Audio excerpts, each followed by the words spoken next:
बहुत सी हमारी माँ बहनें ऐसी हैं कि अगर उनसे कहा तो कहते हाँ तू ही ले ले जन्नत, तू का बहुत जरूरी है। हम न जी। नेपालगंज में एक भट्ठा वाले हैं, हज के लिए उन्होंने इरादा बनाया और जलसा कराया, मुझे बुलाया। बहुत मौलाना थे, 3 बजे मेरा नंबर आया।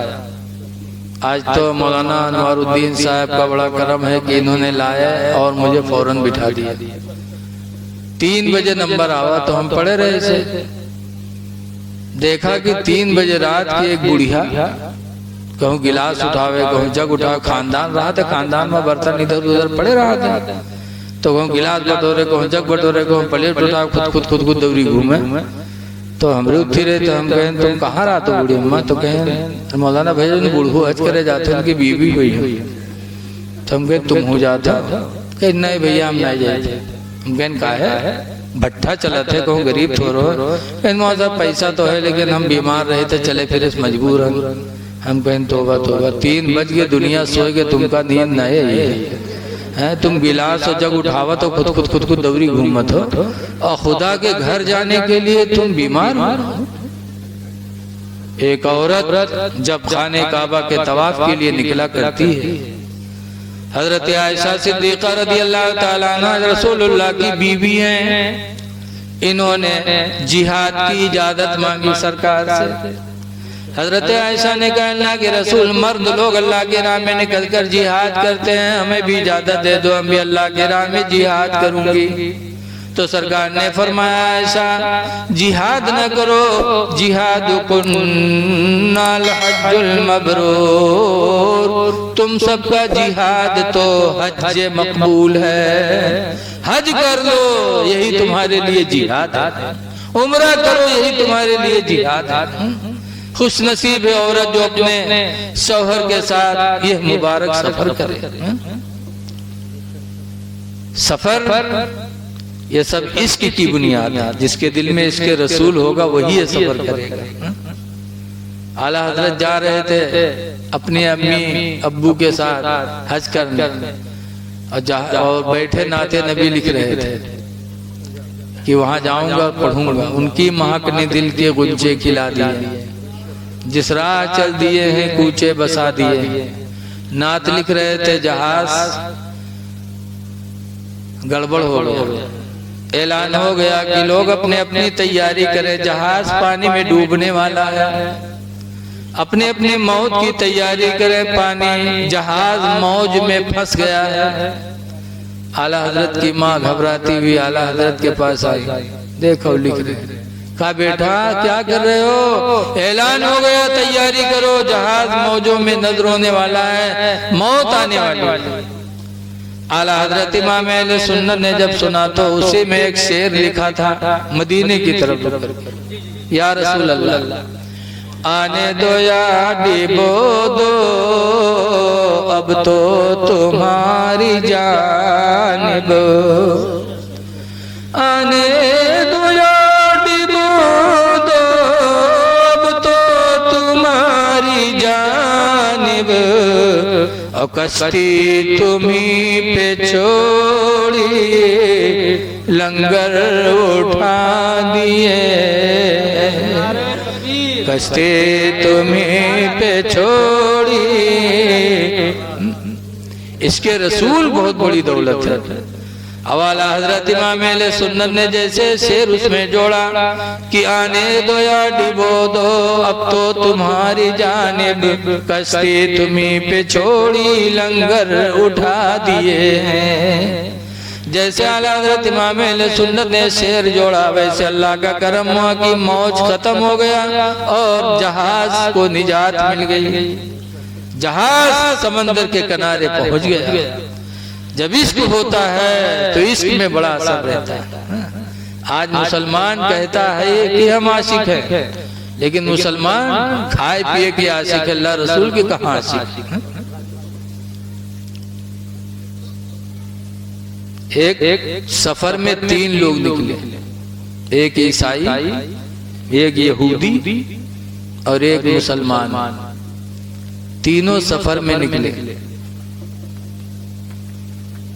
रास्ते में भूख लगी, बहुत भूखे, तो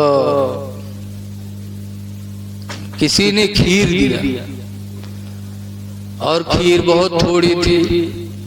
इतनी थोड़ी खीर थी कि अगर एक ही आदमी खाए तो उसका भला हो, और तीनों खाएंगे तो किसी का कुछ भला नहीं। तो तीनों ने फैसला किया कि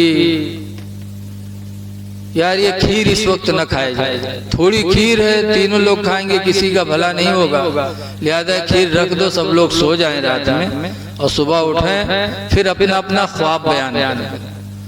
तो जिसका ख्वाब सबसे अच्छा होगा वो ये खीर खा लेगा तो उसका भला हो जाएगा।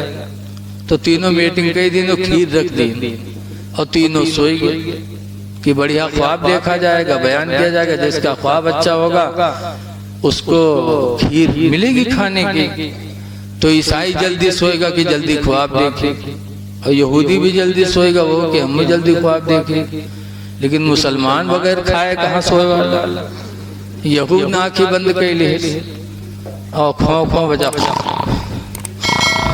करेला, और वो दोनों सोए गए। और जब जानिस की दोनों सोए गए, वो उठा बढ़िया कुल्ली की और खीर खाए, फिर आराम से सोआ। अब जब सुबह हुई तो वो दोनों तो जल्दी उठ गए कि ख्वाब बयान किया जाए, सबका जिसका अच्छा ख्वाब होगा वो खीर खाएगा। और वो काहे उठे, उसके कौन मकसद उठेगे, ऊपर फोंक फोंक करे सुबह। तो दोनों उठेंगे, उठ रे उठ उठ उठ उठ, तो ख्वाब बयान किया जाए, जिसका ख्वाब अच्छा वो खीर खाए। तो उठा मिलावट मुसलमान, तो कहीं ना भाई ख्वाब बयान करो। तो ईसाई ने कहा कि आज मैंने ख्वाब देखा कि मेरे पैगंबर हजरत ईसा अलैहिस्सलाम तशरीफ लाए और उन्होंने मुझे आसमानी अव्वल का सैर कराया, आसमानी दोम का सैर कराया, तीसरे आसमान का सैर कराया, फिर चौथे आसमान पर भी मुझे लेकर के गए। लिहाजा मेरा ख्वाब बहुत बेहतरीन है, वो खीर मैं खाऊंगा। तो यहूदी से मुसलमान कहे भाई तुम बताओ। तो यहूदी ने कहा मेरे भी ख्वाब में मेरे पैगंबर तशरीफ लाए, हजरत मूसा अलैहिस्सलाम जो छठे आसमान पे रहते हैं, वो आए, कहा चल मेरे साथ, आज तुझे मैं आसमानों का सैर कराता हूँ। तो हजरत मूसा अलैहिस्सलाम मुझे छठे आसमान पे लेके गए। तो ईसाई से कहा तुम चौथे आसमान पे थे और मेरे पैगंबर मुझे छठे आसमान पे लेके गए, इसलिए वो खीर मैं खाऊंगा, मेरा ख्वाब तुमसे ज्यादा बुलंद है। तो कहने अच्छा। तो मुसलमान से कहें भाई तुम अपन ख्वाब बयान करो।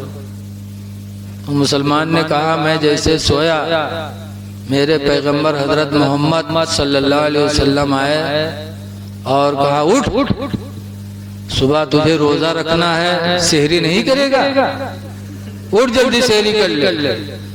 तो मेरे पैगंबर ने मुझे जगाया, मैंने सेहरी किया, रोजा की नियत कर ली, तो सो गया। तो कहें सेहरी में क्या खाए? कहें क्या खाता, खीर के अलावा और कुछ था? तो कहा खीर खा लिया। कितना खाया? कहा कितना क्या, थोड़ी थी, उसमें कितने की क्या बात है? तो कहा अरे यार तुम बहुत बड़े बेवफा, कम से कम लोगों को जगा लेते, थोड़ा भी खा लेते। कहा बहुत बेदा, बहुत आवाज लगाया, बहुत चिल्लाया, लेकिन तुम चौथे आसमान पर रहे, छठे आसमान पर रहे, कत्ता चिल्ले, चिल्ला चिल्ला हालत खराब हो गई। हमारे शहरी के टाइम निकला जाता रहे तो मुड़ के खाई लिए।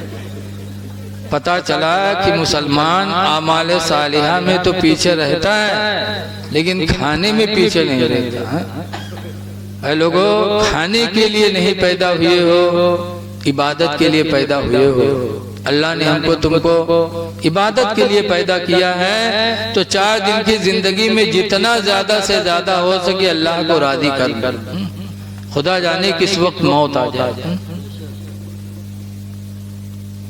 हिंदुस्तान जब आजाद हुआ तो उसमें 16,000 आलिम शहीद हुए थे। कितने आलिम शहीद हुए? हिंदुओं और मुसलमानों ने मिलकर के जंग आजादी लड़ी, 16,000 आलिम शहीद हुए। उसमें एक मौलाना थे किफायतुल्लाह मुरादाबादी, मुरादाबाद के, उनको अंग्रेजों ने फांसी दिया था। जब फांसी पे चढ़ा है तो कहा था मौलाना किफायतुल्लाह कोई ख्वाहिश हो तो बताओ। कहा एक ख्वाहिश है मेरी। कहा क्या? कहा कागज और कलम ले दो। कागज और कलम अंग्रेजों ने दिया। तब मौलाना किफायतुल्लाह ने जाते जाते फांसी के फंदे पे लिखा था। क्या लिखा था? कि कोई गुल बाकी रहेगा ना चमन रह जाएगा, कोई गुल बाकी रहेगा ना चमन रह जाएगा। एक रसूलुल्लाह का दीने हसन रह जाएगा, एक रसूलुल्लाह का दीने हसन रह जाएगा। हम सफीरो बाग में हैं कोई दम के चहचहे, हम सफीरो बाग में हैं कोई दम के चहचहे। बुलबुलें उड़ जाएंगी सोना चमन रह जाएगा, बुलबुलें उड़ जाएंगी सोना चमन रह जाएगा। अतुल सो कम ख्वाब की पोशाक पे नाज़ान हो, अतुल सो कम ख्वाब की पोशाक पे नाज़ान हो। इस तने बेजान पर खाले कफन रह जाएगा।